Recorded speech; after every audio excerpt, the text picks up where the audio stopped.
자, 장동혁 대표 등이 국민의힘 지도부가 오늘 부산을 찾았습니다. 첫 일정으로 최근 구속된 이 손현보 목사가 담임 목사로 있는 이 부산 세계로 교회를 찾았는데 종교 탄압 차원에서 문제 제기를 하기 위해서인데 오늘 나온 장 대표 목소리부터 한번 들어보시죠. 손현보 목사님에 대한 이 탄압은 우리 기독교만의 문제가 아닙니다. 대한민국의 문제입니다. 하늘 아래 모든 종교인들의 문제입니다. 우리는 대한민국이 반문명 국가로 가는 것을 반드시 멈춰 세워야 합니다. 손현보 목사님도 지금 이렇게 말씀하실 것입니다.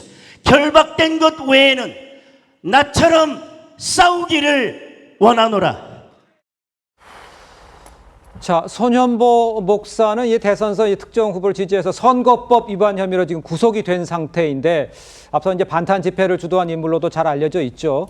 때문에 국민의힘 지도부의 오늘 부산 세계로 교회 방문 종교 탄압 차원과 더불어서 보수 강성 지지층을 향한 행보다 이렇게 볼 수가 있을 것 같기는 한데 지금 지도부가 부산에 가 있는 이 상황들은 어떻게 보면 될까요? 이거 보기에 따라서는 지금 이제 여러 가지로 여당하고 갈등 요소가 많지 않습니까? 네. 그런 상황에서 상당히 친여적인 목사 한 분이 구속된 상황이기 때문에 강성 지지층과의 또 결속과 연대를 또 한 번 보여주게 되는 것이 아닌가 이런 생각이 들고요.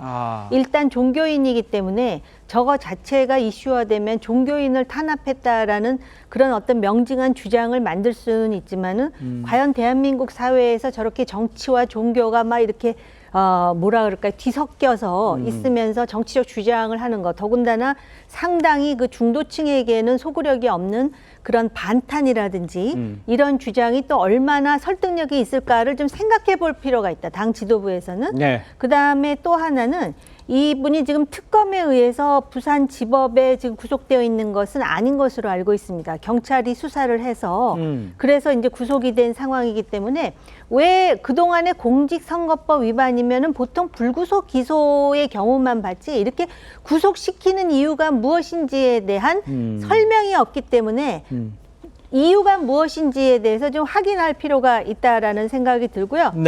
지금 이 상황에서 아마 국민의힘으로서는 강성 지지층과의 연대가 불가피하다라고 생각을 하겠지만 결국 내년 선거라든지 국민의힘의 미래를 본다면은 어떤 노선을 가야 되는지에 대한 과거에 우리가 사례가 있잖아요. 그 사례를 반면 교사로 해서 그런 부분에 대한 고민도 지금 당 대표로서는 해야 된다라고 봅니다. 알겠습니다. 그럼 최진영 변호사님께 이렇게 여쭤볼게요. 지금 글쎄 강성 지지층과의 연대 이런 것은 적절치 않다라고 말씀을 해주는 것 같은데 최진영 변호사의 생각은 어떠신지 또 국민의힘의 지금 움직임은 어떤지를 좀 말씀해 주세요. 매우 적절하다. 가야 했고 가야만 했다라고 저는 봅니다. 사실 지금 그 윤 대통령에 대한 탄핵 그리고 그 이후에 내란 특검을 비롯한 3대 특검을 해가지고 사실상 자유우파를 사실상 멸절시키려고 하는 그런 절차가 진행되고 있는 것 아니겠습니까?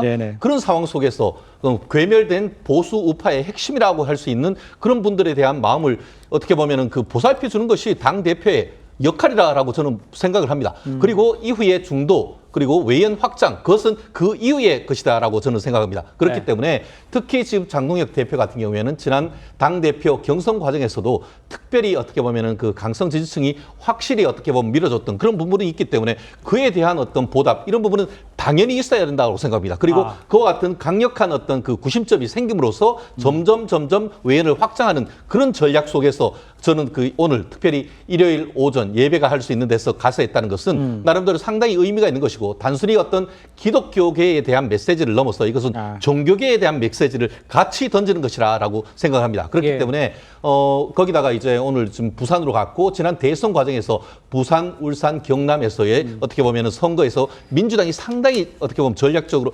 성공을 했었지 않습니까? 그런 부분에 대해서 양수 겸장적 의미가 있기 때문에 저로서는 장동혁 대표를 비롯한 오늘 대표단의 어떤 그 부산 방문 나름대로 의미가 있었다라고 봅니다. 알겠습니다. 그런데 이제 장동혁 대표는 내일 부산에서 취임 후에 첫 현장 최고위를 주재라고요.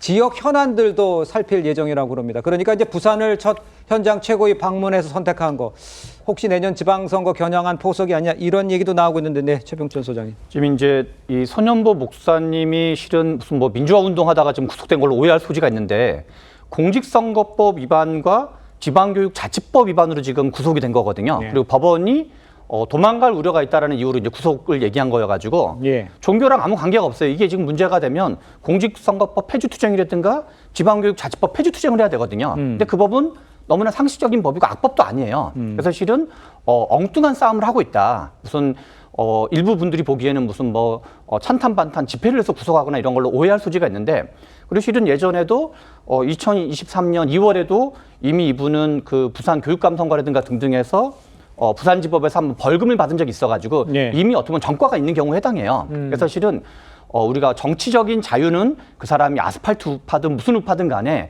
그거는 그거대로 보장을 당연히 해줘야죠. 그건 견해의 차이에 불과한 거니까. 그러나 불법을 했는데 이걸 처벌하지 않는 거는 종교인은 그런 불법해도 되는 건지 종교인은 선거법 위반해도 되는 건지 종교인은 지방교육자치법을 위반해도 되는 건지 라는 거에서는 그거는 종교냐 아니냐 관계없이 적용되는 거기 때문에 제가 보기엔 당동혁 전 대표가 좀 뭔가 부적절한 걸 하고 있다고 생각이 듭니다. 그 부분에서 반드시 제가 반박을 해야 될 것 같습니다. 법은 잣대가 같아야 됩니다. 그렇다고 한다고 하면은 정치적 중립의 의무가 있는 전교조 그리고 어떻게 보면 정치 파업을 할 수 없는 민노총 이런 부분에 대해서 선거와 관련해서 어떤 적극적인 어떤 얘기를 했을 때 구속한 적이 있습니까? 구속해서 실질적으로 영장이 발부된 적이 있습니까? 한번 대답을 해 주십시오. 오히려 어떻습니까? 대형 교회의 목사님으로서 예배 매일매일 해야 되는 그런 분이 도주의 우려가 있습니까? 증거인멸의 우려가 있습니까? 오히려 지금 얘기했던 공선법이라든가 아까 얘기했던 그 교육 자체에 관한 법률은 법정형이 굉장히 낮습니다. 그런 분에 대해서 지금 유죄가 인정될 수 있다라고 해서 도주의 우려가 있다. 이것은 종교 자유에 대한 정면적인 도전이다라고 저는 생각합니다. 그렇기 때문에 영장을 청구했는 것 자체가 잘못됐다라고 생각하고 그와 같은 영장에 대해서 법원이 영장 발부했는 사실에 대해서도 저는 상당히 비판적으로 볼 수밖에 없다고 봅니다. 알겠습니다. 제가 짧게. 일단 이 종교인을 구속을 했단 말이에요. 공선법으로. 이 굉장히 예민할 수 있는 것이고 아마 국민의힘으로서는 그거를 기회를 포착하는 것이 필요하다라고 지금 판단하고 있는 것 같은데 제가 볼 때는 지금 종교인 구속에 대해서는 상당히 과하고 그것도 공직선거법 위반이라는데 제대로 지금 설명이 안 돼 있다라는 것이고요. 이게 지금 검찰뿐만 아니라 법원에서도 지금 구속영장을 발부한 거거든요. 그렇기 때문에 그거에 대한 분명한 설명이 필요하다는 것이고 지금 국민의힘으로서는 지금 그 여당이나 정권이 내란 특별재판부라든지 또는 이번에 정부 조직과 그다음에 더 센 특검법에 대해서 합의가 이루어졌음에도 불구하고 하루아침에 뒤바꾼다라든지 여러 가지 문제 제기할 사안이 있는데 그걸 하려면 적어도 중도까지 아우르는 그런 그 국민의 힘으로서 점진적으로 바뀌어 나가는 그런 과정에서 해야 된다라는 것이고 제가 여기서 말씀드리는 거는